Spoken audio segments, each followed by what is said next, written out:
All right, but if you think about it, this was a big news week when we had the likes of Bill Gates saying, all right, I guess I could go up from paying $10 billion in taxes to $20 billion. So he's okay to doubling his taxes. But when he started crunching the numbers and hearing that it might get to $100 billion on Elizabeth Warren, that's where he drew the line. Anyway, we've got Fox Business and Edward Lawrence on all of this, economist Edward Stringham, and last but not least, Fox News contributor Emily Compagno. Emily, there is obviously something in the water right now where billionaires are feeling like, whoa, ease up. What do you think? Yes, I think the something in the water is to them the inevitable shark that would be Elizabeth Warren coming for them. I think it's not surprising to see Bloomberg jump into the race, and here's why.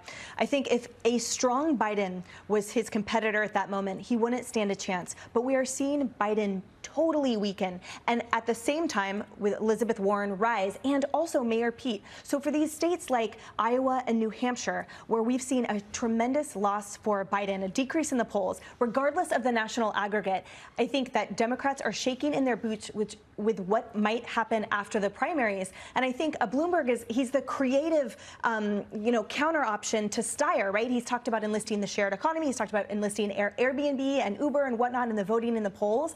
And I think the bottom line is the moderate Democrats need a viable solution that wouldn't be as left as Elizabeth Warren and will account for the fact that she is the one that has the funding, and same with Mayor Pete and Bernie Sanders, that Biden will not be able to maintain to play ball after the primaries. You know, Edward Stringham, one of the things that obviously ruffle a lot of these billionaires is that they're somehow rich because of ill-gotten gains, or they've done something crooked. People ignore the good they do, et cetera, and that this is a sure way to fail. They say that you're not only ticking off billionaires, you're ticking off the success story. What do you think? Oh, sure, yeah. I mean, the premise of a lot of these people is like, if you're rich, you're a bad guy, you've gotten money at the expense of the public. It's going against the American way, where people are working for the public. People are working to make money for the consumer, and the rich people are actually getting pillaged here. And it's like, stop doing what you're doing. I think it's really alarming to a lot of people. I would be alarmed if I was a billionaire. But even the average person. No, I mean, well, why are you here? I'm here collecting money. If you would like to make donations. To his point, I mean, one of the things that come up again is this: leave it to Bernie Sanders to use the attack line against Elizabeth Warren. She says she's a capitalist. That's become a dirty word now, and that's resonating, I guess, with the Democratic base. But can it resonate in a general election? What do you think? You know, we'll have to see on the Democratic side. So the candidates on the Democratic side always go far left to get the base, and then they try to come back to the middle. The question is, can these set of Democrats, if this is one of the choices, come back to the middle after that selection's been made? Elizabeth Warren is pretty far to the left with wealth tax and some of the things that she's brought out. You know, it does leave room, as Emily said, does leave room for another candidate, somebody to come in like a billionaire like Michael Bloomberg, or someone maybe we haven't seen yet, to come in and sort of take that moderate base away, be able to get those Democrats on the left as well as get those Democrats on the right, because Joe Biden is shown what he tried twice. This would be the third time he's tried to be the Democratic nominee. So he's had some difficulty in the past, and he doesn't seem to be apparently that's shining out now. This in the first place, to your earlier point, Emily, that he's concerned that Biden's imploding. But this happens the same day we're learning the president. Here he is in Georgia. He's talking to minority groups, trying to, to talk about something he espoused in 2016. Telling African Americans, what the hell have you got to lose? Look at me. Look at now what I've delivered. Record low unemployment levels for you, for women, for minorities, for Latinos, for every key demographic. They've never seen jobs booming like this, ever. And he's the guy who says, take a chance on me then. Right, and to tie that in with your point, I think that's the huge deficit for Bloomberg, is that he has absolutely no appeal and no reach with that really crucial minority voter bloc that up until now Biden has command over.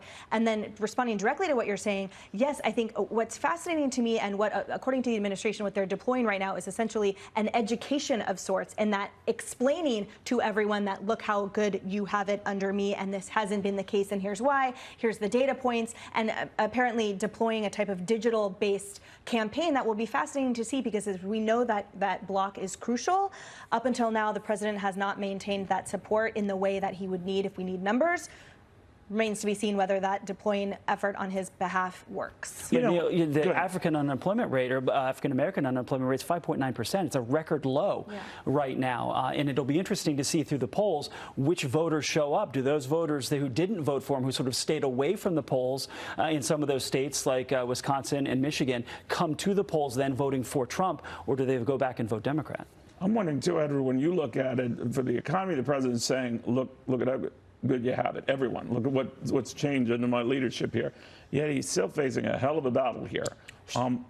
Given that economy, given the progress he's made, why isn't he up 10 points in the polls? Oh, well, I mean, there's been tremendous progress. Deregulation, especially the financial sector, I think has unleashed the markets a lot. We've got the tax cuts, which But does talking about the markets relate to average folks? Oh, I mean, we do basically have record low unemployment rates. Right. People are getting job opportunities more than in the past. So I do think that really, it's the economy that drives a lot of what's going on, and I think that's really going to be leading to the success. Well, let's see about that, because I mean, one of the things I thought was very crafty on the president's part, or his campaign's part, during the World Series, that one ad that talked about, paraphrasing, or not perfect but better.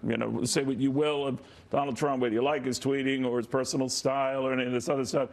He's delivered the goods. He's better than a lot of these alternatives. So turn up your nose, though you might, on some of his personal issues.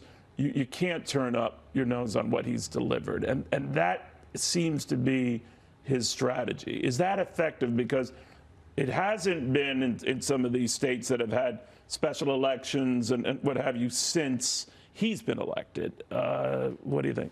It's interesting. That's actually, it's a common strategy that we use as attorneys in trial, right? We're basically saying, look, you may not like this person, but he hasn't done what prosecutors say that he has, right? It's essentially acknowledging the deficits, acknowledging the weaknesses of that individual, while also saying, but you can't not acknowledge the positives. If you pull few polls came out this week, interestingly, on the former blue wall states that said, too, that the focus of those voters there that are crucial to any Democratic candidate, and certainly the president, is how they feel about decriminalizing border efforts, migrants over the border, right, and also healthcare. So it brings it back to your point about, well, what are the kitchen table issues that voters care about? It's likely not a lot of these details that we see, unfortunately, in mainstream media, or interestingly in mainstream media. At the end of the day, voters care about their wallets, providing for their families, and their safety and security.